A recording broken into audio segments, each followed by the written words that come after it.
আসসালামু আলাইকুম।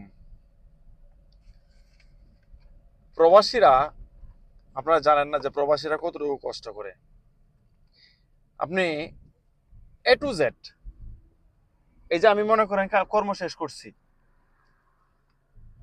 এখন যাব বাসায়,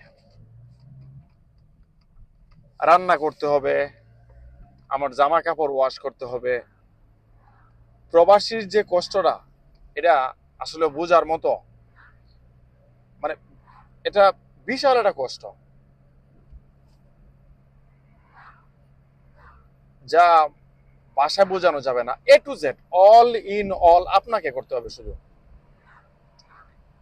জামা কাপড়, বাজার ঘাট, বাসা পরিষ্কার, এ টু জেড। আসলে এটা বোঝায় শেষ করার মতো ইয়া না।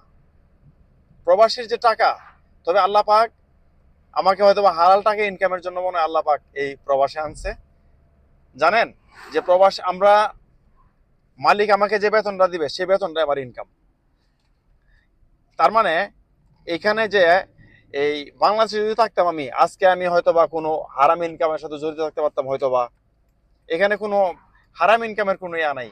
এটা আলহামদুলিল্লাহ হালাল ইনকাম করতেছি, নিজে কর্ম করতেছি, ডিউটি যে ঘন্টা ডিউটি করা ডিউটি করতেছি, ডিউটি শেষ বাসায় যাব।